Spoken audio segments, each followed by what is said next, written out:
جو مساجد کے تعلق سے ہے کہ ایمان والوں کو اللہ تبارک و تعالیٰ نے صفت ہے کہ انما یعمر مساجد اللہ من آمن باللہ والیوم الآخر، کہ ایمان والوں کی جو اللہ نے صفتیں بیان فرمائی وہ اللہ کی مسجدوں کو آباد کرتے ہیں۔ کون؟ جو اللہ پر ایمان رکھتے ہیں اور آخرت کے اوپر ایمان رکھتے ہیں۔ وَأَقَامَ الصَّلَاةَ، اور وہی لوگ نماز قائم کرتے ہیں، وَآتَى الزَّكَاةَ، اور وہی کیا کرتے ہیں؟ زکوٰۃ ادا کرتے ہیں۔ وَلَمْ يَخْشَ إِلَّا اللَّهَ، اور جن کے اندر یہ صفت پائی جاتی وہ اللہ کے علاوہ کسی سے نہیں ڈرتے۔ وَلَمْ يَخْشَ إِلَّا اللَّهَ، پھر اللہ تبارک و تعالیٰ ان کا انعام بتاتے ہیں، فَعَسَىٰ أُولَٰئِكَ أَن يَكُونَ مِنَ الْمُهْتَدِينَ، اب قریب جلدی جن کے اندر یہ صفت پائی جاتی ہے وہی کیا ہوں گے؟ ہدایت یافتہ ہوں گے، ہدایت پر ہوں گے۔ اسی وجہ سے علامہ علی میاں ندوی رحمۃ اللہ علیہ فرمایا کرتے تھے کہ یہ جو مساجد ہیں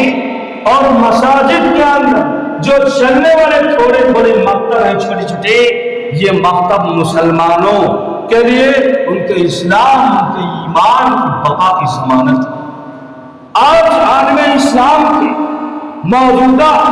نابودہ بھی حالات جب ہم بصارت کے بجائے بصیرت کی نگاہ دوڑاتے تو ہمیں یوں محسوس ہوتا ہے کہ اس وقت خالص دین اور حقیقی اسلام ہمارے صرف ان مساجد کی وجہ سے قائم ہوتا ہے اور ان مکتبوں کی وجہ سے۔ آپ موازنہ کیجئے گا، دیکھ مشاہدہ کر لیجئے کہ جن علاقے کے لوگ، جو بستیاں، جو قریہ ان مساجد سے، ان علماء سے، ان مکاتب سے جڑے ہوئے نہیں تھے، ان کے ایمان کا بہت برا حال، ان کو پتہ نہیں ایمان کیا ہوتا۔ ساری چیزیں غیر مسلموں کی چیزیں وہ اپنائے ہوئے، life of sense of life, sense of dressing, sense of walking, جتنے سینسرز ہیں سب ان کے اندر غیر مسلم غیروں کی سینس پائی جاتی۔ ان کو پتہ نہیں ہم کیا کر رہے، ہمارے نبی کون تھے، میرا پیغمبر کون تھا، میں کس نبی کو ماننے والا تھا، کچھ نہیں معلوم۔ تو میرے بھائیوں، یہ مساجد، یہ مدارس، یہ مکاتب مسلمانوں کے اسلام کے اور ان کے ایمان کے اور آنے والے ان نوجوانوں کے ان کے ایمان اور اسلام کی بقا کی ضمانت۔ تھوڑی دیر کے لیے تصور کیجئے، سپوز کر لیں کہ اس وقت ہوئے زمین پر مساجد جیسے اسلام کے اصیل قلعے نہ ہوتے، یہ مدارس نہ ہوتے، یہ مکاتب نہ ہوتے، اور مساجد کے ممبروں پر بیٹھ کر علماء کرام یہ امت کو قرآن حدیث کا، ایمان و یقین کا درس نہ دیتے تو اس وقت ملت اسلامیہ کا کیا حال؟ یہ مکتبوں کے اندر مسجد پر بیٹھ کر علماء کرام قال اللہ و قال رسول نونہاروں کی ایمان و عقیدہ کی باتیں نہ کرتے، نہ بناتے۔ ان خانقاہوں کے اندر مشائخ نظام اپنے خون و جگر سے اسلام کی آبیاری نہ کرتے تو اس وقت ملت اسلامیہ کا کیا حال؟ ظاہر سی بات تھی کہ حق باطل کے ساتھ خلط ملط ہو جاتا،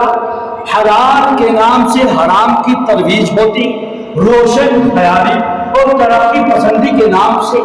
شریعت و اسلام کا نام دیا جاتا، احکام اور مسائل کی صحیح تحقیق قرآنی و نبوی ہدایات کے مطابق نہ ہوتا، شریعت کی تشریح ایک مذہب۔ بہت ساری اس کی زندہ مثالیں، جیسے ہم نے کتاب کے اندر پڑھا کہ سارے لوگ فلم دیکھ رہے تھے ٹوپی اور کرتا خوشبو لگا کر فلم دیکھ رہے تھے، فلم دیکھ کر اشارے ثواب کرتے۔ کسی نے پوچھا کہ بھائی یہ نیا طریقہ اپنا لیا گیا، یہ کیا چیز ہے کہ اب تو فلمیں لوگ دیکھتے ہیں ٹوپی کرتا پائجامہ لگا کر اور اہتمام کر کے اور مروجہ طریقے سے دیکھتے ہیں۔ تو پوچھا گیا کہ کوئی ختم ہو گیا تھا، اس کو یہ فلم بہت پسند تھی، یہ مووی، اسی وجہ سے اس کو ایصال ثواب کے لیے دیکھتے کیونکہ یہ مووی ان کو پسند۔ ہم چھوٹے چھوٹے تھے، نانپارہ میں پڑھ رہے تھے مدارس میں، تو بچے چالسی نہیں پڑھتے رہتے، کوئی ختم ہو جاتا تو 40 دن پڑھاتے رہتے، تو آخری دن جو فاتحہ ہوتی ہے تو اس فاتحہ کے اندر پان، حقہ، جھولی، باجا، پتہ نہیں کیا کیا تھا، ریڈیو تھا۔ پوچھا گیا کہ یہ ریڈیو، یہ پان، تو پتا چلا کہ جو صاحب کا انتقال ہو گیا وہ چیزیں ان کو بہت محبوب تھی، وہ ہر وقت یہ جو ہے ریڈیو بجایا کرتے تھے، پان کے بڑے شوقین تھے۔ تو بتاؤ پان پر اور باجا پر ریڈیو پر بھی فاتحہ پڑھیں گے۔ تو اسی طریقے سے جب لوگ مساجد سے جڑنا بند ہو جائیں گے، مکتبوں سے جڑنا بند ہو جائیں گے، اپنے آپ کو علماء سے جب رشتہ ناتا قطع کر لیں گے، توڑ دیں، اور بچوں کو علماء کی مسلک سے اور عورتوں کو گھر کی تعلیم سے جب یہ چیزیں بند ہو جائیں گی تو لوگ اسی طریقے سے اسلام اور شریعت کا نام دیں گے، غیر شرعی چیزوں کو اسلام اور شریعت کا نام دے دیں گے۔ کئی ریڈیو پر فاتحہ ہوتی ہے، پان پر فاتحہ ہوتی ہے، فلم دیکھ کر ایصال ثواب ہوتا ہے۔ اللہ کے نبی صلی اللہ علیہ وسلم نے فرمایا تھا اذا مات الانسان انقطع عنه عمله الا من ثلاثه الا من صدقه جاريه او علم ينتفع به او ولد صالح يدعو له، کہ جب انسان دنیا سے چلا جاتا تو اس کے سارے عمل منقطع ہو جاتے، سب فنش ختم ہو جاتے، لیکن صرف 3 چیزیں اللہ کے نبی صلی اللہ علیہ وسلم نے بتائے ایصال ثواب کو باقی رہتے۔ نمبر 1 او صدقۃ جاریہ، اس نے صدقہ جاریہ کیا، یا علم او علم ينتفع، اس کے پاس ایسا قرآن اور حدیث کا اٹوٹ اور حق علم ہو جو اس کے علم کے ذریعے سے پوری دنیا استفادہ۔ وہ جب ختم ہو جائے گا، فوت ہو جائے گا، انتقال ہو جائے گا، تو قیامت تک اس کا ثواب پہنچتا رہے گا۔ او ولد صالح يدعو له، یا ولد صالح ماننے والے نے اپنی ایسی اولادیں چھوڑی ہو کہ 5 وقت آ کر مسجد میں نماز پڑھتے ہو اور ہر نماز کے بعد بارگاہ عزتی کے اندر اپنے مولا کے سامنے ہاتھ اٹھاتے ہو اور اپنے والدین کے لیے مرحوم والدین کے لیے کہتے ہو ارحم ما کما ربیانی صغیرا، یہ ایصال ثواب کے اللہ کے نبی صلی اللہ علیہ وسلم نے طریقے بتائے۔ لیکن جب انسان مساجد سے جملہ بند ہو جائے گا، مکاتب سے جب جملہ بند ہو جائے گا، علماء سے رشتہ ناتا چھوڑ دے گا، توڑ دے گا، تو ایسے ہی غیر شرعی چیزوں کو وہ کیا شریعت و اسلام سے کرے گا۔ اللہ تبارک تعالیٰ جزائے خیر دے ہمارے ان بزرگوں اور اکابروں کو کہ جنہوں نے ملک ہندوستان کے اندر انگریزوں کے غلامی سے ملک کو آزاد کرنے کے تحریک کے پس منظر میں جگہ جگہ انہوں نے مساجد کا قیام، دینی مدارس کا قیام کیا، اور بعد میں ان کے جانشینوں نے، ان کے ہم نشینوں نے اس کا جال بچھا کر نہ صرف مسلمت مغربی تہذیب سے، تمدن سے، ثقافت سے ان نوجوانوں، ان نہاروں الہادی و تشکیل افکار و نظریات سے ان کی حفاظت کا سامان فراہم کیا، مغربی تہذیب سے ان کو بچایا، اور جگہ جگہ مکاتب کا، مدارس کا اور مساجد کا قیام۔ آج مسلم اقلیت میں ہونے کے باوجود، اسلامی حکومت نہ ہونے کے باوجود، پورے عالم اسلام کے اندر ان مساجد ہی کی وجہ سے، ان مکاتب ہی کی وجہ سے پورے عالم اسلام میں ہمارے ملک ہندوستان کو تمام دینی تحریکات اور دینی قیادت کا جو مرکز تصور کیا جاتا ہے۔ مگر افسوس، صد افسوس، آج ہم مکاتب سے جڑنا چھوڑ مسجدوں سے جڑنا ہم نے بند کر دیا۔ اپنے پانی کا مسئلہ، اپنے کھیت کا مسئلہ، اپنے میڑ کا مسئلہ، اپنے نکاس کا مسئلہ، اپنے معاملات کا مسئلہ ہم نے ایشوز بنا لیا ہم مسجدوں کے۔ اگر دو مسلمان آپس میں لڑ جائے تو مسجد میں جانا بند کر دیتے، مساجد کے اندر سیاست کرنے لگے۔ مجھے بھی 12 سال ہو گئے باہر پڑھاتے پڑھاتے، مجھے سب پتا معلوم ہے۔ اللہ کے واسطے اللہ کے نبی صلی اللہ علیہ وسلم، ایک اللہ کو ماننے والے ہو، ایک نبی کا کلمہ ماننے والے ہو، اللہ کے واقعی اگر ہم نبی کے ماننے والے ہیں، نبی کو سمجھنے والے ہیں، تو اللہ کے نبی صلی اللہ علیہ وسلم نے فرمایا لا تصوّد وجه یوم القیامہ، اے لوگوں اگر میری سفارش چاہتے ہو کل قیامت کے دن تو ایسی حرکتیں نہ کرنا اس دنیا کے اندر جس کی وجہ سے میرا سر اللہ تبارک تعالیٰ سے سفارش کرنے کی وجہ سے شرمندہ ہو جائے، میرا چہرہ کالا ہو جائے، ایسی کوئی حرکت نہ کرنا۔ وَقُولُوا عِبَادَ اللَّهِ إِخْوَانًا، اللہ کے واسطے تم ایک ہو جاؤ، ایک ہو جاؤ۔ وَلَا تَبَاغَضُوا وَلَا تَحَاسَدُوا وَلَا تَدَابَرُوا وَقُولُوا عِبَادَ اللَّهِ، ایک دوسرے سے حسد نہ رکھنا، کینہ نہ رکھنا، کپٹ نہ کرنا، اللہ کے واسطے ایک ہو جانا۔ وَاعْتَصِمُوا بِحَبْلِ اللَّهِ جَمِيعًا وَلَا تَفَرَّقُوا، اللہ کے واسطے اللہ کے دین کے رسی کو مضبوطی سے پکڑ لو اور آپ بھٹکنا نہیں، متفرق نہ ہونا، ایک ہو کر رہنا۔ ہم لڑیں گے،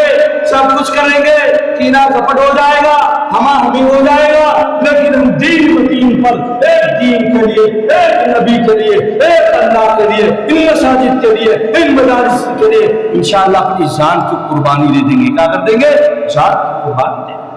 اسی وجہ سے جو ہم نے ابھی حدیث پڑھی تھی کہ اللہ کے نبی صلی اللہ علیہ وسلم نے فرمایا تھا کہ جب مسلمان آپس میں لڑے گا تو دین اس طریقے سے مل جائے گا جیسے استرے سے کیا بال صاف ہو جاتا ہے۔ اللہ کے نبی صلی اللہ علیہ وسلم نے فرمایا، حضرت معاذ ابن جبل رضی اللہ تعالیٰ عنہ صحابی ہیں، وہ فرماتے ہیں کہ نبی پاک صلی اللہ علیہ وسلم میرے محبوب نے فرمایا کہ ان الشیطان ذئب الانسان، کہ شیطان انسان کا کیا بھیڑیا کا ذئب غنم، بکریوں کی بھیڑیے کی طرح، یأخذ الشاة الخالصة والناحیة، کہ وہ بھیڑیا بکری کو اچک لیتا ہے جب اپنے ریوڑ سے الگ ہو جاتا ہے۔ وَإِيَّاكُمْ وَالشِّعَارَ، اے لوگوں تم الگ تلگ نہ ہونا، تم منتشر نہ ہونا، تم متفرق نہ ہونا۔ وَعَلَيْكُمْ بِالْجَمَاعَةِ وَالْعَامَّةِ وَالْمَسْجِدِ، تمہارے لیے ضروری ہے کہ تم جماعت، ایک ویلٹی کو اور عام لوگوں میں رہنے کو اور مسجد کو اپنے اوپر لازم پکڑ لینا۔ اس حدیث سے علماء تخریج کرتے ہیں کہ وہ باغیات، وہ دیہاتی گاؤں جو ایسی جگہ جہاں مساجد نہیں ہے، جہاں مکاتب نہیں ہے، وہاں رہتے رہتے ان کے اوپر غیروں کا اثر آ گیا ہے اور وہ غیروں کی طریقے سے اپنی زندگی گزارتے ہیں۔ بہت سارے ایسے لوگ ہیں ان کو پتہ نہیں کہ ہمارے نبی صلی اللہ علیہ وسلم کون ہے، ہمارے نبی کا کلمہ کیا ہے، شریعت کیا ہے، اسلام کیا ہے، لیکن لوگ صرف نام کے مسلمان ہیں۔ کہ علامہ اقبال نے کہا تھا زبان سے کہہ بھی دیا لا الہ تو کیا حاصل، دل و نگاہ مسلمان ہی تو کچھ بھی نہیں۔ تو میرے بھائی، یہ مدارس، یہ مساجد، یہ ہمارے آپ کے ایمان کے لیے، ایمان اسلام کی بقا کی ضمانت ہے۔ اگر جب ہم اس میں آنا بند کر دیں گے، ان کو اپنے جھگڑے کا اڈا بنا دیں گے، تو ہمارا حال وہی ہوگا جو سوویت یونین کی مسلم ریاستوں کا، کہ ازبکستان، قزاقستان، ترکمانستان، آذربائیجان، قرغیزیا، یہ مسلم اکثریتی آبائی یا اسلام پر نام لینا تو درکنار، غلطی سے اسلام پر عمل پیدا ہونا درکنار، غلطی سے نام لینا اس ملک کے خلاف بغاوت سے بھی بڑا جرم سمجھا جاتا ہے۔ شعار اسلام کے اظہار پر امتناع، اذان پر پابندی، قرآن کریم کی تلاوت اشاعت ممنوع تھی کہ اگر کوئی بندہ قرآن کریم کو پڑھتا ہوا پکڑا جائے گا، کرنا پڑتا ہوا پکڑا جائے گا تو 700 ٹون جرمانہ ادا کرنا ہوگا اور 3 سال کی بمشقت اس کو سزا دینی پڑے گی۔ بہت سی اسلام ہی مٹ گیا اور بہت ہی پورے سب مسلم ریاستیں تھی اس میں، جسے اندلس کہتے ہیں، 781 سال مسلمان پوری آزادی کے ساتھ حکومت کرے، لیکن سب جب مسجد سے لوگ جمنا بند ہو گئے تو سب آرتھوڈکس ہو گئے، ایوانجلیکلس ہو گئے، کیتھولک ہو گئے، سب کمیونسٹ ہو گئے۔ تو بس مختصر بات یہ ہے کہ اللہ کے واسطے ہم آپس میں لڑے، بھیڑے نالی نکاس کا مسئلہ اور اپنے معاملات مسجد و مدرسہ کے لیے ہم سوچ نہیں رکھیں گے، ہم آدھی روٹی کھائیں گے لیکن اپنے مدارس مکاتب کو ضرور چلائیں گے۔ اللہ تعالیٰ ہم سب کو دنیا آخرت کے اندر کامیاب کرے گا۔ فضول جان کر نغل کر دینا ان چراغوں کو، فضول جان کر نغل کر دینا ان چراغوں کو، یہی چراغ جلاؤ گے تو روشنی ہوگی۔ اللہ تبارک و تعالیٰ عمل کی توفیق عطا فرمائے، آمین۔ وآخر دعوانا الحمدللہ رب العالمین۔